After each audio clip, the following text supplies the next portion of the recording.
Se você pode tomar o seu assento, o seu lugar, por favor, faça isso, para que nós possamos começar a ministração do treinamento de líderes de célula, dar continuidade àquilo que temos ministrado. Glória a Deus pela sua vida. Você conseguiu vencer o frio? Hoje está um dia frio, hein? O frio chegou aqui em São Paulo também. O frio sulista.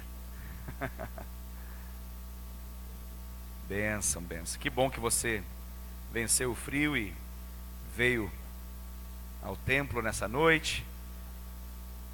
Em nome de Jesus, que você seja abençoado, que a palavra e a ministração possa ajudar você a desempenhar ainda melhor o chamado que Deus tem para a sua vida, o serviço do Senhor, o propósito que Deus tem ao chamar você para o ministério.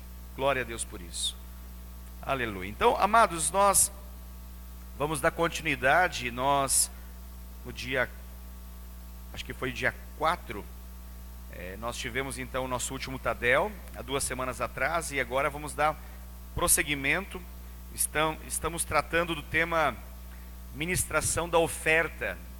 Nós estamos num tema mais amplo, que engloba o compartilhamento na célula. Então, todos os momentos que envolvem algum tipo de compartilhamento na célula, nós estamos aqui procurando falar, ministrar, dar dicas, sugestões, direções, para que nós possamos fazer isso melhor ainda. Então, nesse momento específico, dentre tantos temas que podem ser compartilhados na célula, nós estamos nos detendo no tema de ministrar a oferta. E há 2 semanas atrás, quando nós falamos sobre isso, nós basicamente paramos no ponto para explicar para os amados irmãos as nossas demandas financeiras e como que nós temos conseguido atender a essas necessidades e essas demandas financeiras que temos como igreja por meio da arrecadação que fazemos não apenas no culto de celebração, mas também via célula. Então nós falamos, naquela ocasião falamos do Adriel, falamos do Cavando Fontes em Recife, mencionamos o Pastorzinho em Campinas, de como que nós estamos trabalhando alinhados com a igreja de Campinas, sustentando e ministrando e financiando a obra de Deus ali na cidade de Campinas. Mencionamos a respeito das demandas da igreja, como a contabilidade, como a segurança, como a luz, a água, imóvel e tantas outras demandas que nós mencionamos.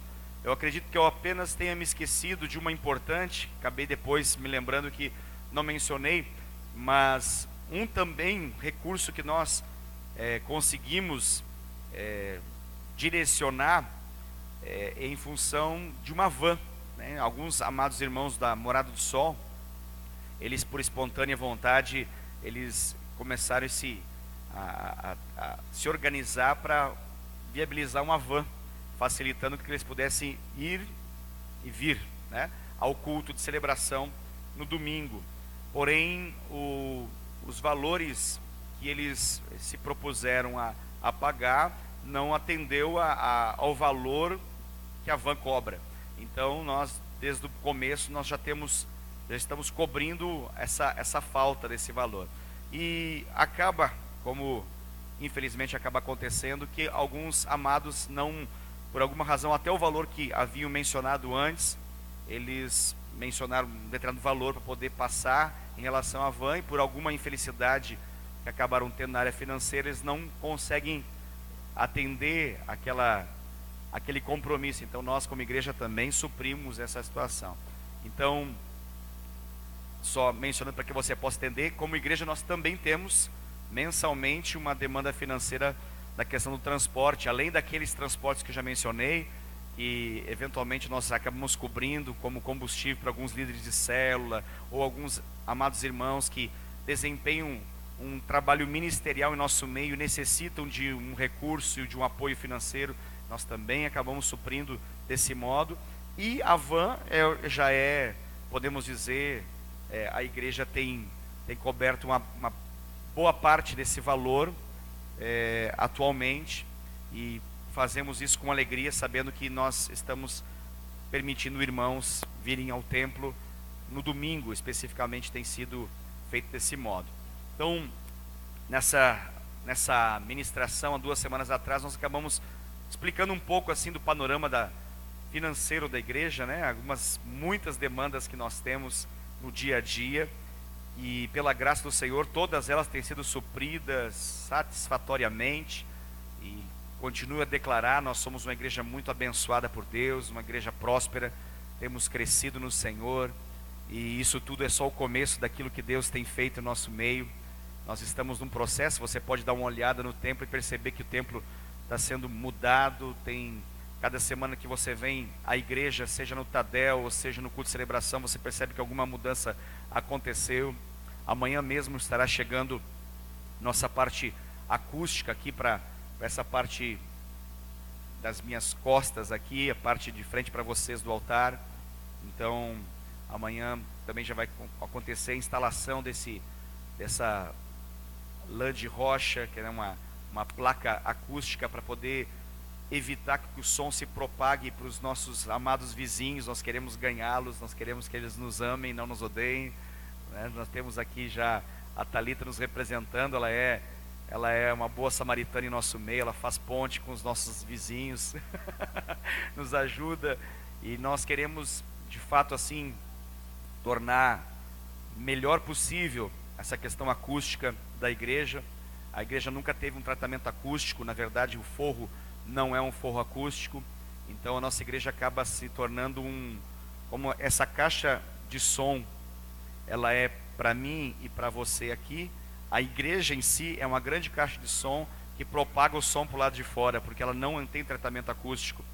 Então o tratamento acústico é algo caro e algo que precisa ser direcionado. Se você não sabe disso, então à medida que a gente descobre a respeito dessa necessidade, nós temos que trabalhar para poder supri-la, e nós temos feito isso. Então queremos aperfeiçoar ainda mais a questão acústica da igreja, e o primeiro momento é tratar a questão dos fundos, porque tudo que nós tocamos aqui é reproduzido com intensidade potencializada para os nossos vizinhos. Então tem vizinho que escuta o culto talvez melhor que alguns irmãos que estão aqui dentro, né? Talvez seja essa a razão que a Thalita esteja aqui. A Thalita é uma benção, ela avisa para quem não está no domingo de manhã aqui na igreja. Nós temos ensaio de louvor na igreja de manhã, e a Thalita, ela previamente, se alguém não sabe, ela já informa o que vai ser tocado no culto à noite. Ela costuma avisa para o Ministério de Dança, avisa para a Vivi como discipuladora, avisa para os irmãos os jovens também. Ela sempre já fala, olha, hoje vai ser bênção, vai cantar tal música, vai ser tremendo. Então a Thalita tem o privilégio de nos ouvir, porque nós somos uma caixa, um alto-falante para o bairro. Mas isso vai mudar, não que está sendo ruim para a Thalita, mas isso pode trazer algum tipo de incômodo para os nossos vizinhos. Nós queremos evitar todo tipo de incômodo, queremos ser bênção. Queremos que, assim como em Atos dos Apóstolos, as pessoas olhavam para a igreja e amavam, a igreja contava com a simpatia do povo. Nós queremos ganhá-los, não no grito, mas sim no amor. Amém? Então, eu falo isso porque tudo que a gente tem conseguido fazer, obviamente, é fruto daquilo que nós temos orado e profetizado sobre a vida da igreja. A sua prosperidade é a prosperidade da igreja. O seu crescimento e a sua fidelidade naquilo que Deus te chama a fazer é o que determina tudo isso. Então, eu não hesito em falar isso para você, porque ao falar isso eu sei que você pode celebrar, você pode se alegrar e saber que tudo de bom que a gente pode fazer para melhorar o dia a dia daqui da nossa igreja, do nosso templo especificamente, e não apenas do templo, mas também o ministério como um todo, a parte espiritual, ela é feita por causa da sua fidelidade. Então você é totalmente participante das nossas conquistas. Amém, queridos? Glória a Deus por isso. Eu não sei se você se alegrou com isso, então talvez eu tenha que repetir tudo que eu falei. Que bom, glória a Deus. Talvez vocês não queiram que eu repita. Então vem muito mais por aí. Nós estamos num processo contínuo. Então uma etapa da questão do som nós conseguimos implantar, necessita ainda de vários ajustes. Há um processo para que isso possa acontecer.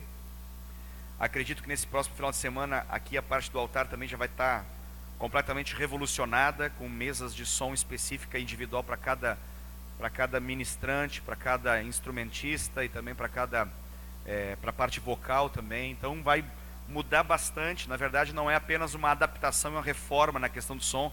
Nós estamos com um sistema de som completamente diferente e maravilhoso, né, que ainda nós precisamos aprender a utilizar tudo que temos. Deus nos deu a graça de poder ter algo que é sobrenatural. Para que você possa ter uma ideia, eu aproveito isso como uma prestação de contas para que você possa saber. Quem estava na conferência nacional lá na Árvore da Vida, alguém dentre os que estão aqui estava lá, aquele dia que a gente tocou, que a gente ministrou o louvor? Muitos estavam, poucos estavam, ou ninguém estava. Alguns estavam. Vocês lembram daquele som? Nós compramos aquele som. Esse som é aquele lá. Então nós temos aqui, na verdade, potência. Se a gente quisesse fazer uma cruzada evangelística, destruir o vidro ali e chamar a cidade inteira para ficar no parque, e a gente conseguisse colocar, a gente só está utilizando 5% da potência do som. 5%. Se a gente utilizasse 100%, lá no Jardim Adriana, poderia ser ouvido o som aqui da igreja, tamanha potência que ele tem. Esse som aqui, ele é capaz de sustentar metade da Árvore da Vida com tranquilidade, sem grande esforço. Então, nós estamos utilizando a parte mínima necessária e agora vai ser adequado para esse ambiente. Só que são processos, né? Cada etapa daquilo que você renova, cria e melhora, você percebe que tem outra limitação que você não tinha percebido, e aí você precisa correr atrás. Isso tudo, por que eu estou falando isso? Isso tudo envolve questão financeira, obviamente. Isso tudo envolve recurso. Então, nós estamos melhorando a estrutura da igreja com uma única finalidade. Não porque os nossos olhos estão nisso, porque a gente quer que esse ambiente seja adequado para que todas as pessoas que Deus nos permitir chegar a esse lugar, entrar nesse lugar, elas possam ser tocadas pela glória de Deus e que tudo possa colaborar para que o mover de Deus aconteça na vida delas. Nós sabemos que o ser humano do século 21, ele é muito crítico e ele acha muitos motivos pelos quais não congregar em alguns lugares. Então nós queremos evitar que as pessoas tenham as suas desculpas aumentadas pela nossa mediocridade. Então nós queremos trabalhar com excelência plena para que todo ser humano que entre possa ter pelo menos um impacto inicial e possa abrir seu coração para aquilo que na verdade é o que Deus quer fazer, e não está por meio do som, ou da iluminação, ou do templo, ou do banco, ou qualquer outra coisa que a gente possa melhorar, mas sim está em função da palavra de Deus sendo ministrada, do mover do Espírito Santo. Mas a gente sabe que no século 21 o ser humano pode não ouvir a palavra e não se abrir para a atuação do Espírito Santo, porque talvez a água da igreja é muito gelada, ou o ar-condicionado não funcionou, ou ele não viu alguma coisa por alguma falha no telão, e assim por diante. Nós somos uma geração muito crítica, então nós queremos atender do melhor modo possível aquilo que Deus está nos dando, e Deus tem trazido um crescimento. Não sei se vocês percebem, mas Deus tem atraído pessoas a esse lugar, culto após culto. Pessoas têm vindo, pessoas têm ficado, pessoas têm gostado. Na sua célula, pessoas têm chegado, pessoas têm sido consolidadas. Isso é maravilhoso, isso é uma grande bênção. Nós nos alegramos muito com aquilo que Deus tem feito. Reparto isso com você, porque eu acredito, repito aquilo que eu falei há 2 semanas atrás, para poder falar desse tema, que tudo que nós podemos fazer está diretamente ligado, não apenas à prosperidade que você recebe da parte de Deus, mas também a sua fidelidade para com Deus. Porque Deus pode te prosperar e você pode largar Deus porque Deus te prosperou. Tem gente que Deus prospera e não tem mais tempo para Deus, porque está tão próspero que agora tem que cuidar dos seus negócios, e não tem mais tempo para poder cuidar dos negócios de Deus. Tem gente que tem que cuidar da sua empresa, do seu iate, do seu carro importado, das suas viagens internacionais, e não tem mais tempo nenhum para tudo aquilo que Deus fez ele ter. Então, nós oramos para que a prosperidade que Deus dê não seja de nenhuma maneira um empecilho para que você venha cumprir o propósito da sua existência. Quem estava no culto de celebração domingo sabe da palavra que foi ministrada, e como eu sempre digo, e a maioria creio que não acredita, Deus ele dá uma palavra, e eu sempre falo para Dai, hoje a palavra vai ser tranquila, vai ser serena, vai ser vai ser muito doce. E ela fala, glória a Deus, que bom. Só que alguma coisa acontece durante a mensagem que Deus resolve falar de um modo impactante, confrontativo, e Deus sabe por que faz isso. Confesso para você, como pregador e ministrante, que sabe inicialmente o que está para acontecer, que ao final de um culto eu posso dizer para você que não aconteceu nada daquilo que eu havia imaginado que iria acontecer. E eu digo graças a Deus por isso, porque Ele continua sendo Deus. Eu não sou o Senhor da igreja, não sou dono da palavra, eu sou apenas um mediador aqui, ou melhor, nem um mediador, na verdade um mensageiro daquilo que Deus quer fazer, uma pregoador da palavra, e isso é o que importa. E o que mais maravilhoso é o que Deus sabe como nos conduzir, como nos confrontar, como nos chamar. Tenho percebido isso no meio da igreja. Ainda conversava no próprio domingo, irmãos que vieram à frente, confrontados, tocados por Deus, dizendo que querem viver o ministério, querem viver o chamado de Deus para as suas vidas.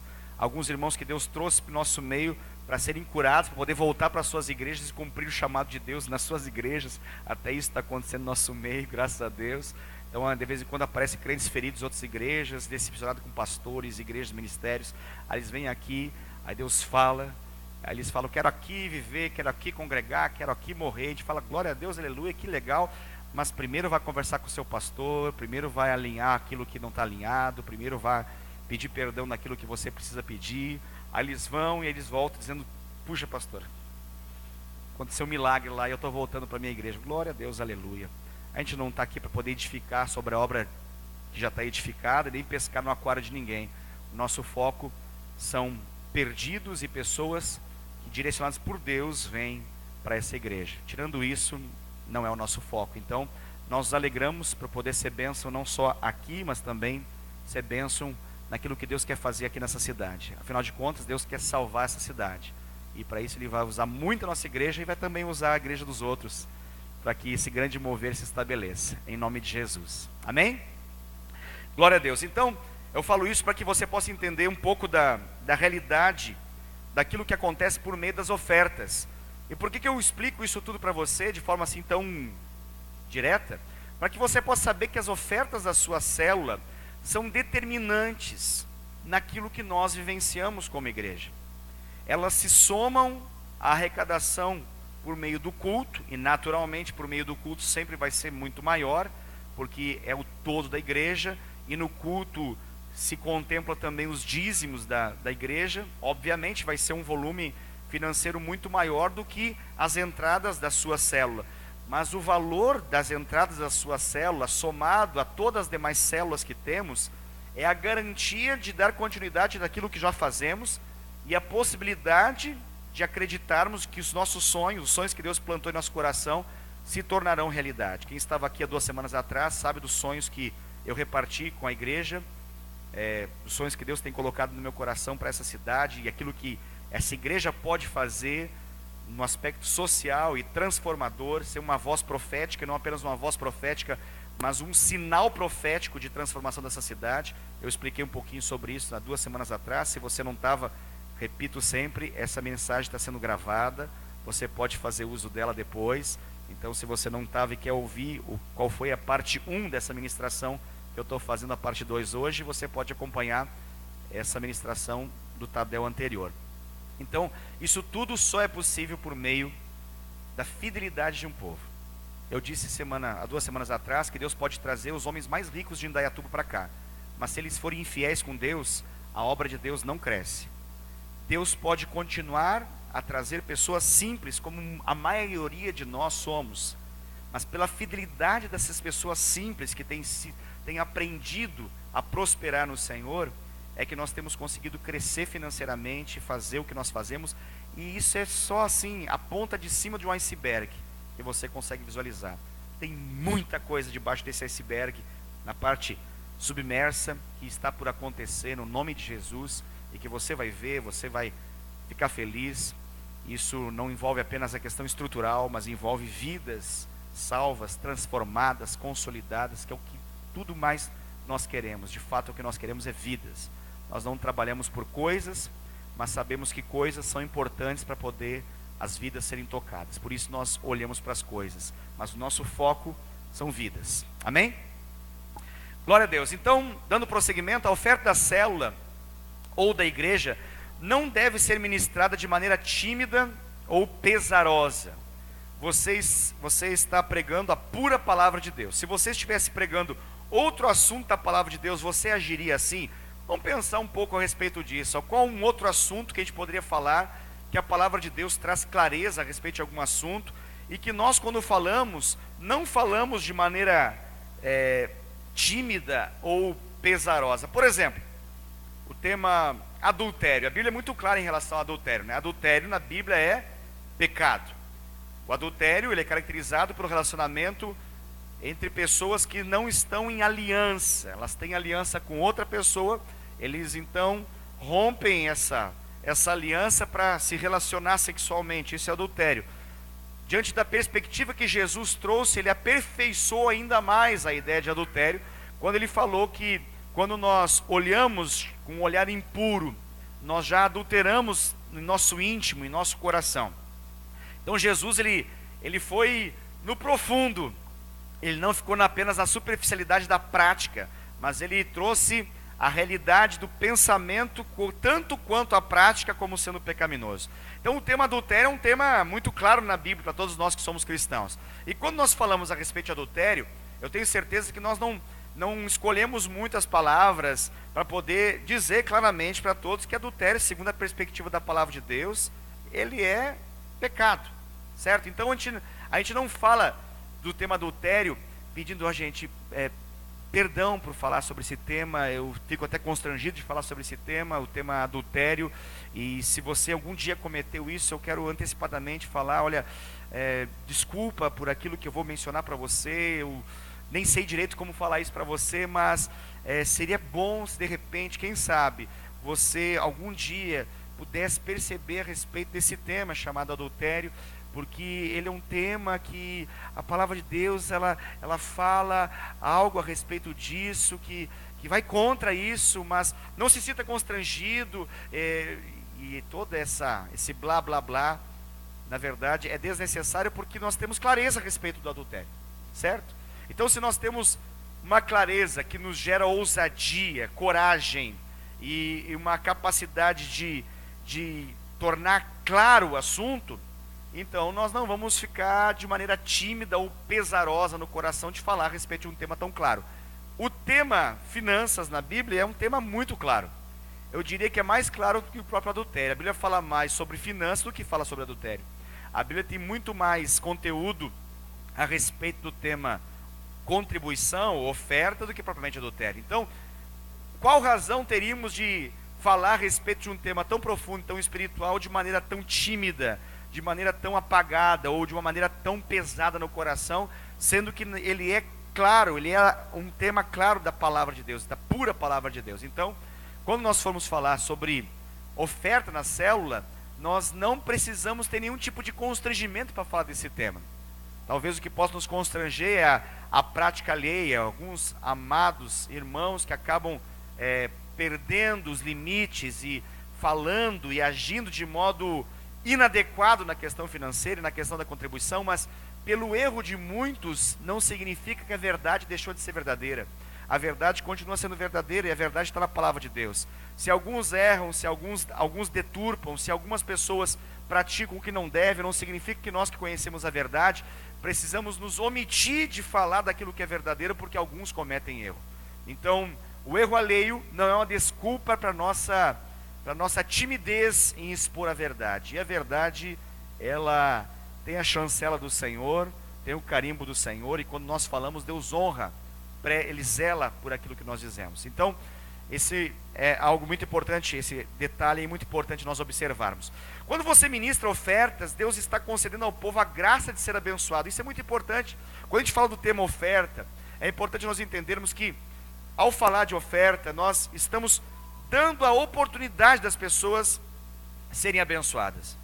Isso significa que quando nós não falamos de ofertas, nós estamos impedindo as pessoas de serem abençoadas. Se Deus quer abençoar as pessoas também, Ele não age exclusivamente desse modo, mas se Deus quer abençoar vidas através das ofertas que elas entregam ao Senhor, quando nós não contemplamos esse tema, quando nós não damos essa prioridade a esse assunto, quando nós não damos ênfase, não colocamos o coração nesse tema, o que na verdade nós estamos fazendo é impedindo as pessoas de serem abençoadas. Então isso é muito importante nós frisarmos. Sempre ministre ofertas, dando às pessoas o privilégio de participarem de uma graça especial de Deus. Havia um tempo que algumas pessoas, alguns pregadores, alguns pastores, eles compreendiam o seguinte: olha, meu povo é muito simples, eu tenho um povo muito humilde financeiramente, eu nem gosto de falar sobre finanças, para que eles não se sintam constrangidos. Bom, é importante nós entendermos que o tema finanças, ele é para todo cristão, independente qual seja o cristão. Seja o cristão milionário, seja o cristão que vive na linha da pobreza.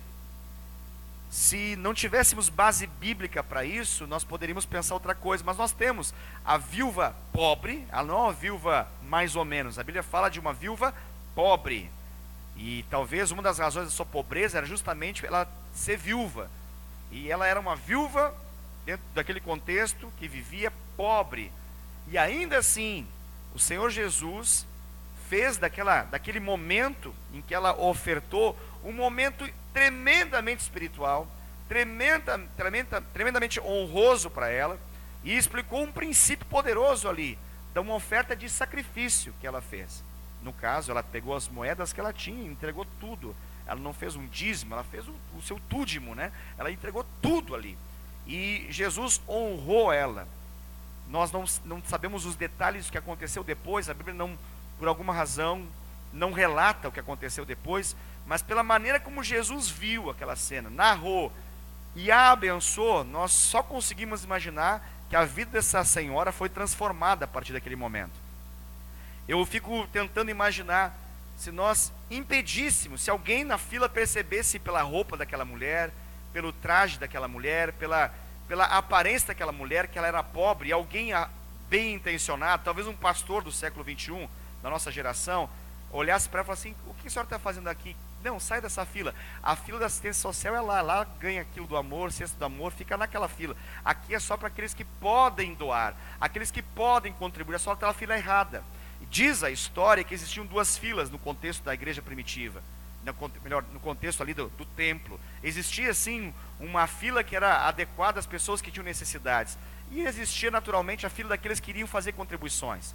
Aparentemente, um desavisado, ela errou de fila, mas não era isso. Ela estava ali consciente, ela queria dar ao seu Senhor, ela queria agradar e adorar a Deus através desse modo, e Jesus a honrou. Então, eu falo isso para poder explicar que a visão de Deus, ela é igual para todos. Deus, ele deu um percentual, ele não deu um valor, ele deu um percentual. No tema dízimo, por exemplo, ele deu um percentual, e 10% é sempre 10%. 10% comparado, relativo a algo, é sempre 10%. Então, 1.000, 10% de 1.000 é 100. 100, 10% de 100 é 10. 10.000, 10% de 10.000 é 1.000. 1 milhão, 10% de 1 milhão, então vai ser 100 mil. Então, é 10%. Eu acredito que é uma maneira muito clara de nós entendermos que é um modo como Deus criou de que nós pudéssemos exercitar nosso amor, nossa adoração, nossa obediência, nossa entrega a Ele. Privar alguém disso seria uma grande estupidez. Privar alguém de ser abençoado por Deus pela atitude de fé, coragem de uma mulher como essa, mulher pobre, ao fazer a entrega de tudo que ela tinha, suas moedinhas, seria uma grande desonra. Jesus em nenhum momento falou para ela: olha, você é muito pobre, pega essas moedas que você colocou no gasofilácio, tome de volta e vai fazer um cafezinho. Não, Jesus honrou, ele aceitou isso como uma adoração extrema. Então isso é muito importante. Isso significa, para que caso surja alguma dúvida em nosso meio, né? Pastor, eu sou pobre, por isso não dizimo. Pastor, eu tenho dificuldades financeiras, por isso não dizimo. Pois é, essa percepção e interpretação que você está fazendo, ela não tem base na palavra de Deus. Se aquela mulher, na miséria que ela estava vivendo, ela teve uma mudança de vida por ela ter essa atitude. Jesus honrou ela e não privou ela de ser abençoada através da oferta que ela deu. Então eu também, se Jesus não fez isso, eu não farei isso. Então eu receberei com muita gratidão e alegria, entendendo como algo extremamente honroso, muito, muito maravilhoso, essa atitude de fé de pessoas que dizimam do pouco que ganham. Há em nosso meio pessoas assim, sim, eu percebo algumas realidades assim. Nós temos registros, as pessoas mencionam então o valor do seu dízimo, elas mencionam o seu nome, e diante de algumas realidades que nós conhecemos também, algumas pessoas do nosso meio, elas literalmente dizimam de valores que recebem, e são valores pequenos. Talvez de forma natural alguém que visse falaria: pastor Wesley, por que você não fala para essa pessoa parar de dizimar? Eu não farei isso, porque eu não quero que ela viva na miséria para o resto da sua vida. Muito pelo contrário, eu quero que ela mude de vida. E essa fidelidade que ela tem de ser dizimista e ofertante com o pouco que ela recebe, entrará na vida dela um princípio de fidelidade, que se ela for fiel no pouco, e ela está sendo fiel no pouco, Deus a colocará sobre o muito. Pastor, mas quanto tempo isso vai demorar? Eu não sei dizer exatamente quanto tempo isso vai demorar, mas eu tenho certeza que aquele que falou essa palavra é fiel para cumpri-la. E se Deus trouxe esse princípio em evidência na minha vida, eu também já vivi isso, assim como na vida de algumas pessoas aqui, de ser fiel no pouquíssimo, hoje eu consigo ser fiel em muito mais do que eu já fui fiel um dia. E glória a Deus, eu fico muito feliz cada vez que a gente contempla o dízimo da nossa família e percebe que é um dízimo forte, né? Um dízimo impactante. Eu fico muito feliz de saber que é um dízimo que pode, na prática, trazer grandes resultados para o dia a dia da igreja. Eu fico muito feliz. Mas um dia, tanto eu quanto a Day sempre conto testemunho de que ela pegava a bicicletinha dela, feliz que ia com seu salário baixíssimo de atendente numa livraria, ganhando o mínimo do mínimo, e ela então dizimava com uma atitude de alegria no coração. Nós continuamos com essa mesma atitude de alegria. Quisera que a gente pudesse receber 100 mil reais por mês e dizimar 10 mil reais na casa do Senhor, seria extraordinário. Pastor, mas é 10 mil reais, glória a Deus, seria maravilhoso ter 10 mil reais através de uma família como a nossa. Vamos pensar assim, seria extraordinário. Imagina isso tudo acontecendo, o quanto de poder, quanto de capacidade, de recursos que nós temos para vivenciar aquilo que Deus tem colocado como projetos no nosso coração. Isso é tremendamente maravilhoso. Então, isso passa por um processo e que começa quando Deus trabalha a fidelidade no nosso coração. E normalmente, Ele trabalha a fidelidade no nosso coração quando nós estamos ganhando, normalmente, bem menos do que aquilo que Ele vai nos fazer ganhar um dia. Então, nunca deixe de ministrar e ofertar com a certeza de que Deus, Ele honra, zela, e Ele vai trabalhar em favor daqueles que são obedientes a Ele. Próximo, por favor. Nunca ministre ofertas como se você estivesse fazendo algo errado ou exagerado. Às vezes nos ensinaram que dinheiro e Deus, essas duas realidades, é muito problemático trabalhar. Então falar sobre isso não parece muito espiritual. Alguém talvez veio com a ideia um dia e colocou isso na nossa cabeça de que dinheiro é coisa do diabo, dinheiro é coisa suja, e até alguns interpretam a Bíblia e falam assim: a Bíblia fala que o dinheiro é a raiz de todos os males. A Bíblia não fala que dinheiro é a raiz de todos os males. A Bíblia fala que o amor ao dinheiro é a raiz de todos os males. Não existe uma passagem bíblica que fala que o dinheiro é raiz de maldição. A Bíblia fala que o amor ao dinheiro, quando o mamon se transforma em Deus sobre alguém, então essa pessoa está debaixo de maldição. Isso é importante nós termos isso claro em nosso coração e nossa mente, porque quando nós ministramos, e você terá a oportunidade, alguns já têm, outros fazem isso frequentemente, ministrar a oferta na célula, não ministre a oferta com uma sensação de que você está fazendo alguma coisa errada, de que você está roubando algo de alguém, de que você está extorquindo algo de alguém, de que você está ferindo a realidade financeira de alguém. Muito pelo contrário, você está dando a oportunidade, como eu já disse, das pessoas serem abençoadas e serem transformadas na área financeira também. A melhor fonte de sustento para a obra de Deus são as contribuições do seu povo. Isso é fundamental nós entendermos. Não sei, todos aqui, exatamente, alguns vieram de contextos já religiosos ou de igrejas, e tem práticas distintas, práticas diferentes, mas pelo menos no passado existia algumas 1000 maneiras criativas de poder fazer a roda girar. As igrejas, em alguns tempos, principalmente igrejas mais liberais, igrejas algumas históricas, elas começaram até por não ter uma compreensão de fidelidade em relação a dízimo e oferta, e não poder, porque não tem essa compreensão, trabalhar a questão da fidelidade do povo em relação a dízimo e oferta, elas começaram a fazer apelos em outras áreas. Então se trabalhava a ideia de vamos fazer rifa, vamos fazer bingo, vamos fazer uma gincana que vai ter premiação e que vai nos trazer recurso. E a ideia passou para algumas igrejas que a grande força de arrecadação, ela viria como fonte financeira para o sustento, manutenção e crescimento da igreja por meio dessas práticas. Essa não é de fato a nossa visão. Não estou entrando no mérito em relação pecado ou não pecado em relação a isso, esse é um outro tema, mas eu só estou querendo dizer que biblicamente entendemos que a principal fonte de sustento para a obra de Deus, ela está na voluntariedade, na contribuição voluntária, na capacidade que as pessoas têm, com a sua generosidade, de serem fiéis àquilo que compreendem da palavra de Deus, da revelação que tem no Senhor por meio de dízimo e oferta. Então, mas pastor, tem cantina, e cantina acaba sendo um instrumento de arrecadação da igreja, sim, mas graças a Deus, a cantina não é a nossa fonte de arrecadação.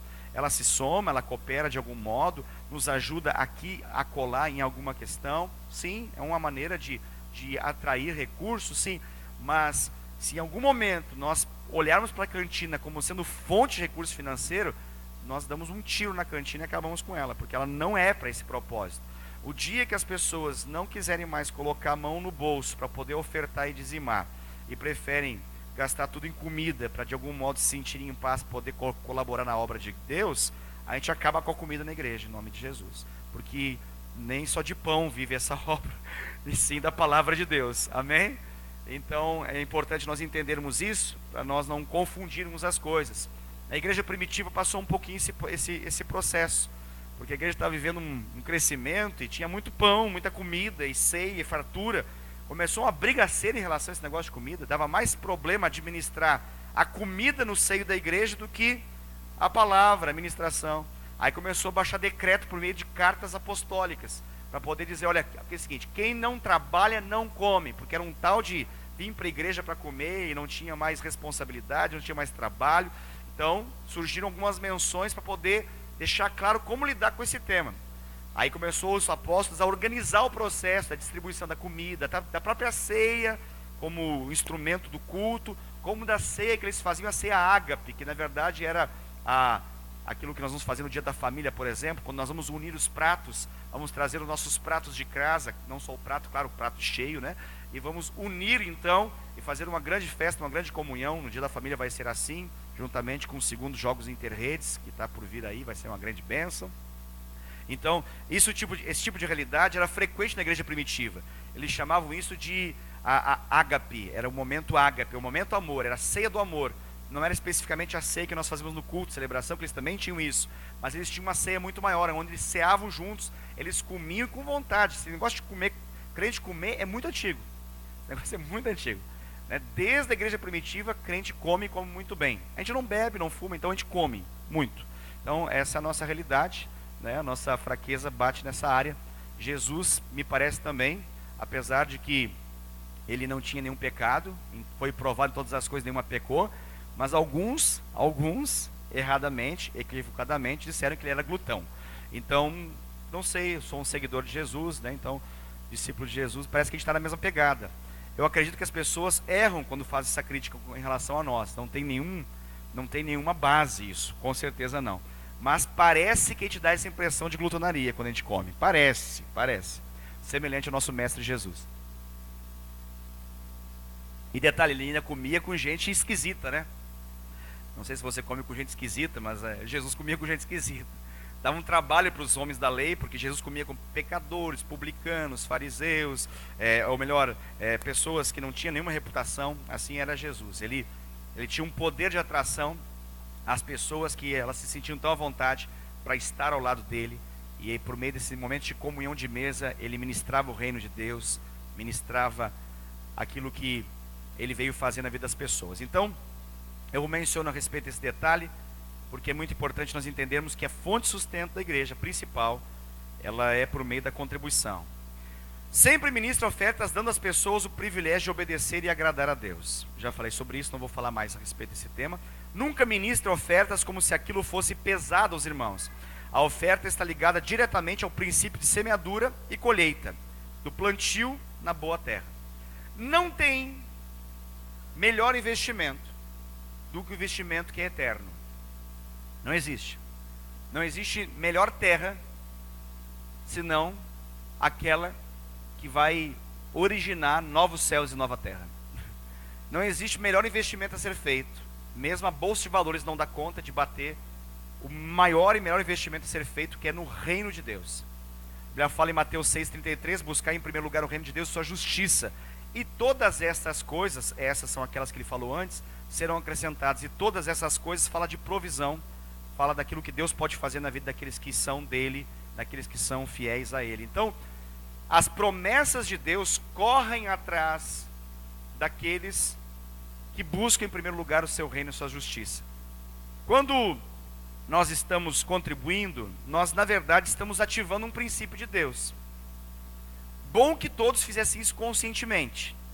Isso é importante. Eu quero a partir disso dar uma dica para você. Eu amo a sua fidelidade. Você é muito fiel e eu agradeço muito a Deus pela sua fidelidade.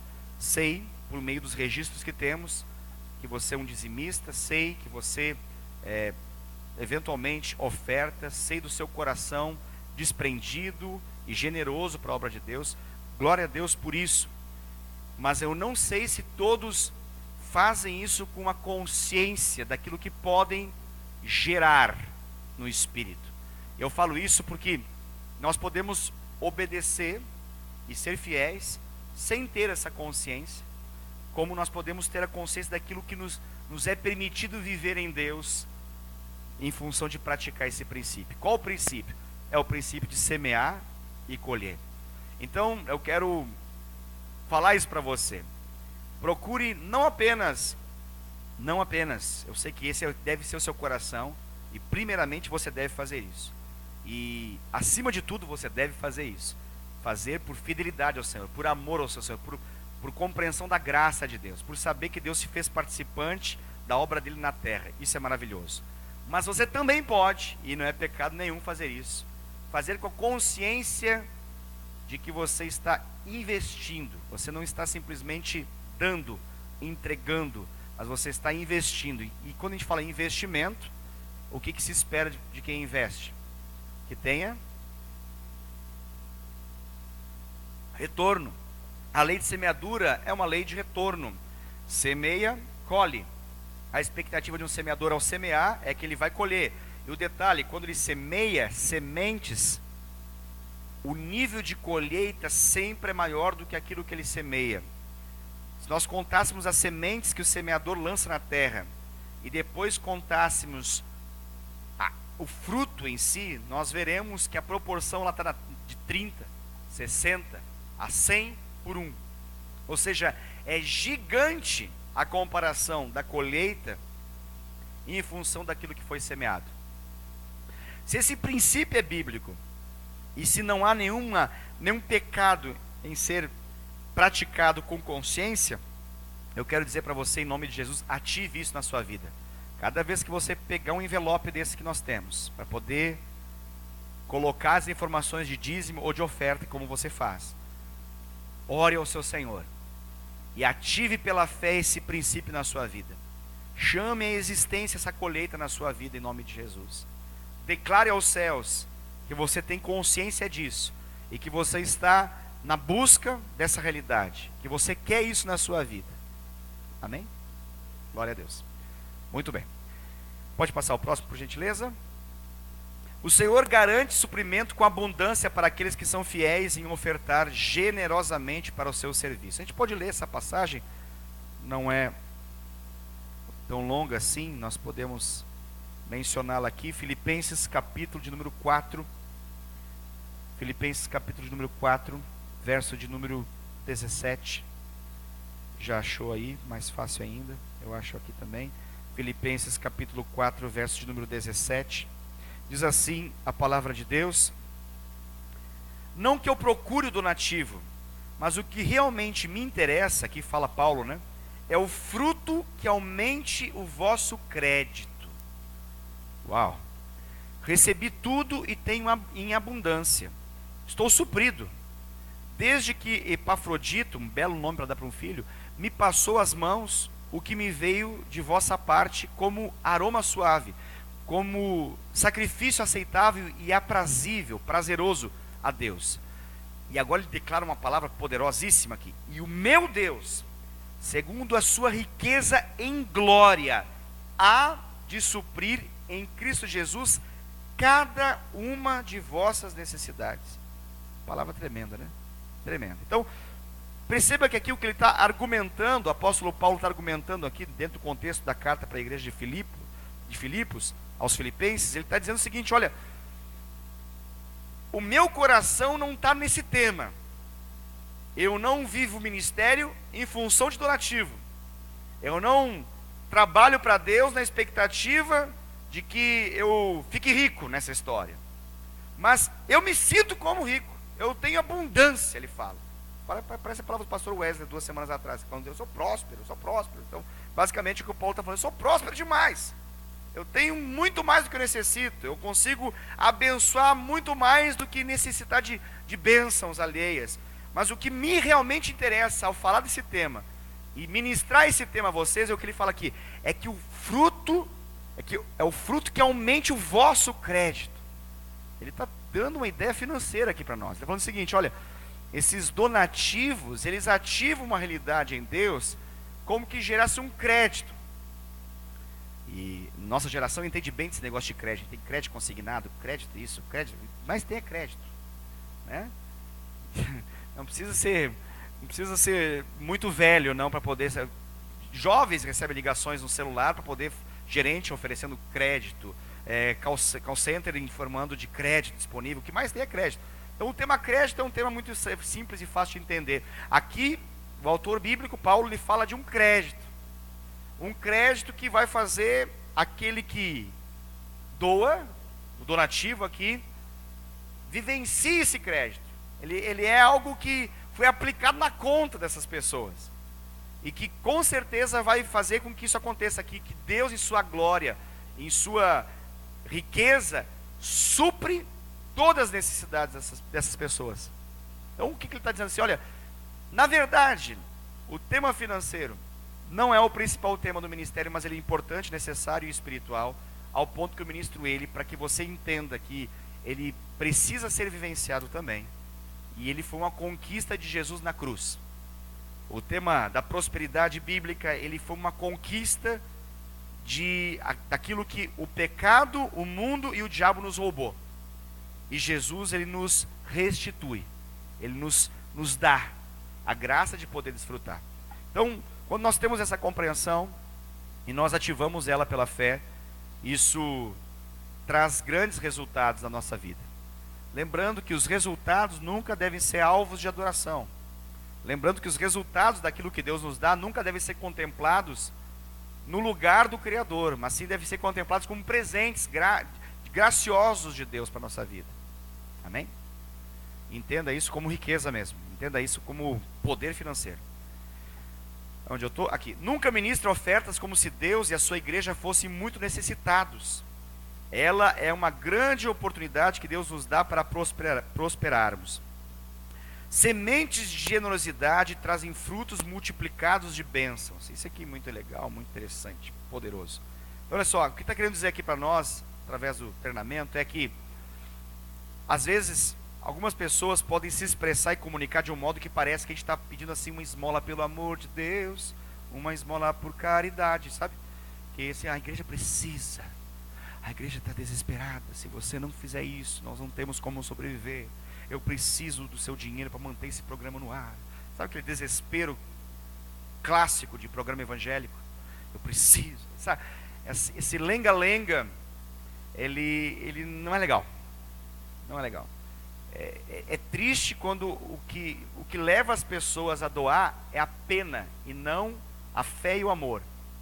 Quando as pessoas doam por, ai, tadinho, vai acabar o programa, então a culpa é minha, e para aliviar minha culpa, eu vou doar R$100, eu vou ser um patrocinador, eu vou ser um Gideão, eu vou ser não sei o que.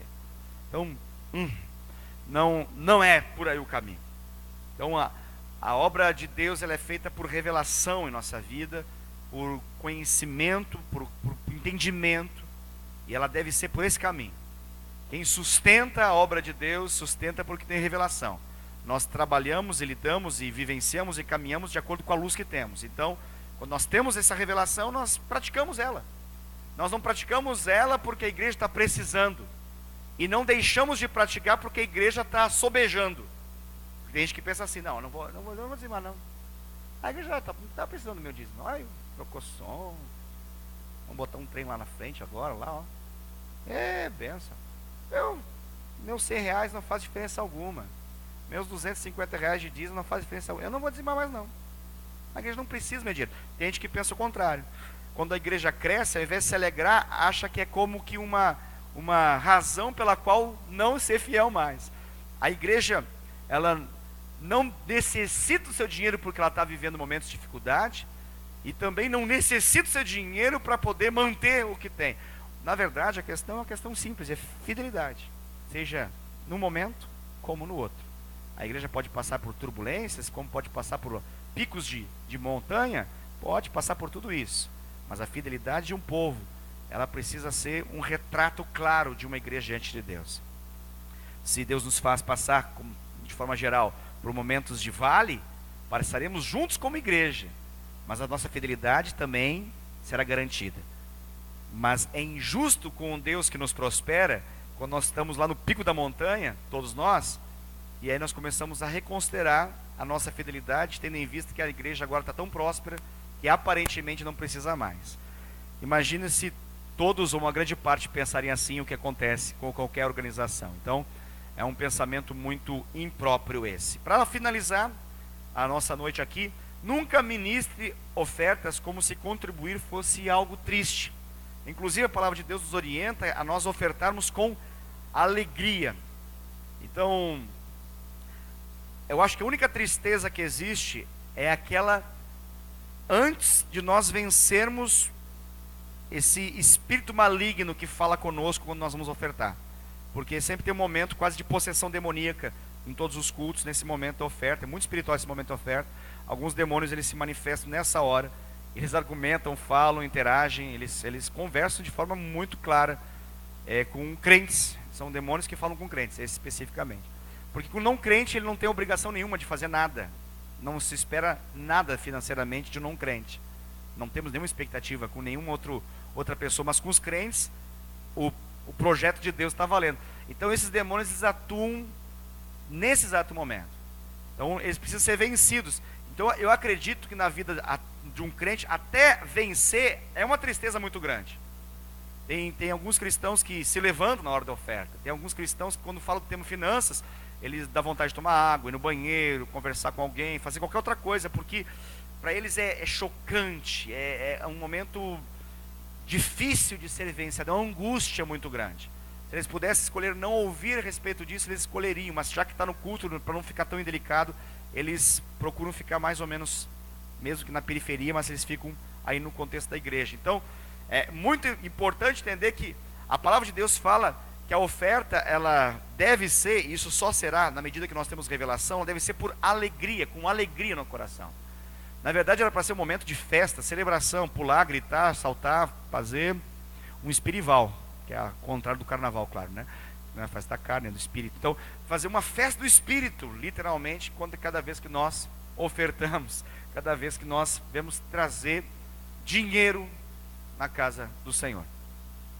Termino com essa história. Você já deve ter ouvido falar dos cruzados, não o cruzado velho, cruzado novo, aquelas moedas do passado, mas os cruzados da época das cruzadas.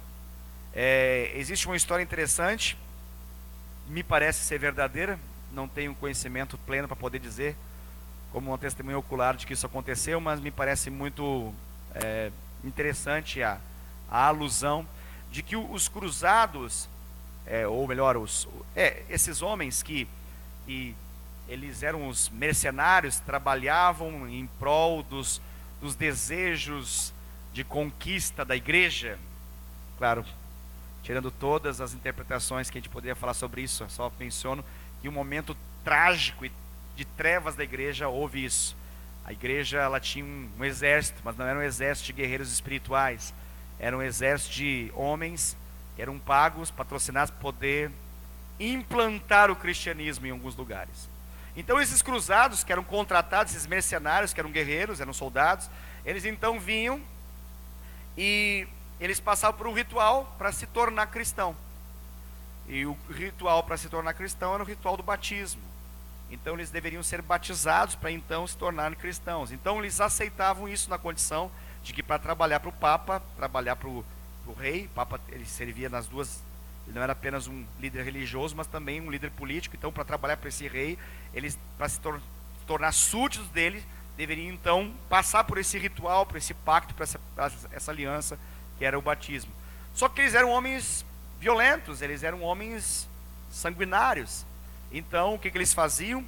Ao batizar, conta a história, talvez a história, mas conta a história de que eles deixavam para o lado de fora as suas espadas.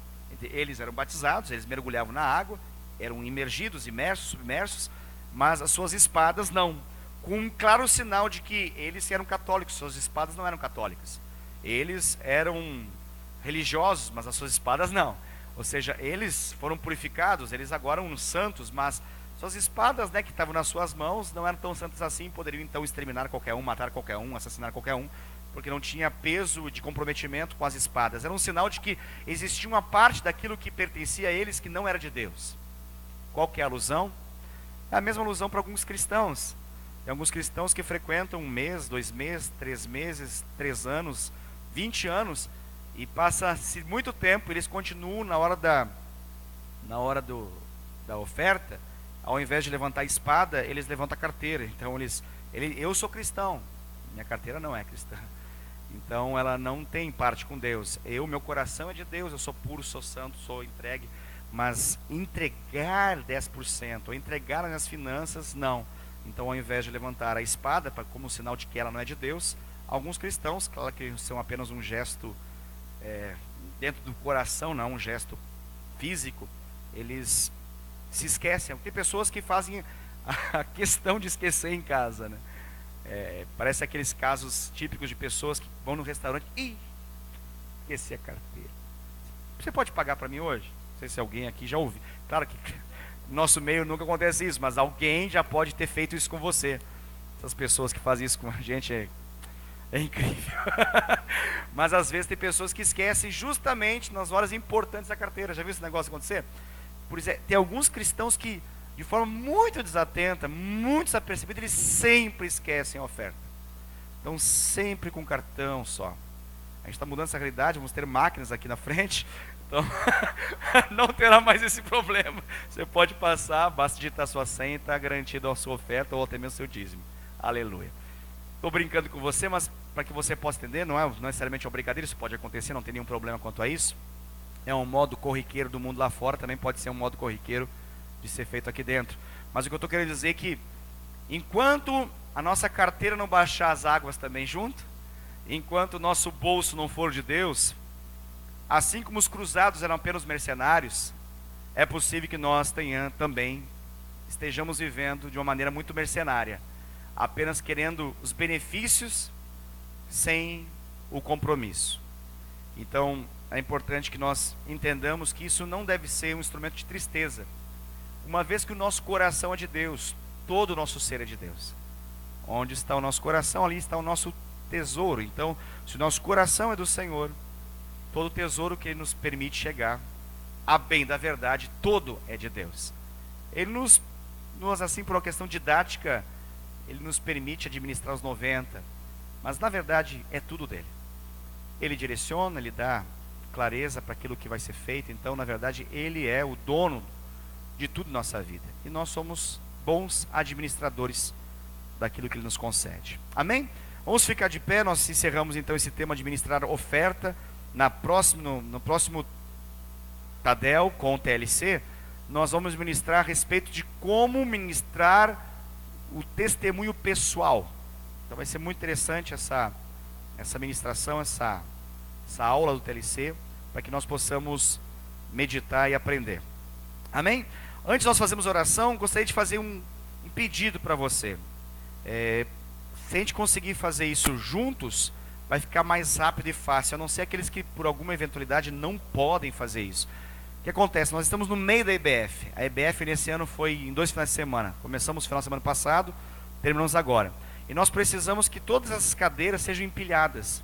Então, se nós fizermos isso de uma forma mais coletiva, mais rápido será, e a gente não vai ficar aqui tanto tempo e em tão poucas pessoas. Então, se você puder, ao final dessa oração, pegar algumas cadeiras e empilhar para o cantinho, vai nos ajudar muito. Depois algumas pessoas podem colocar dos lados, nas laterais, e já é de grande ajuda.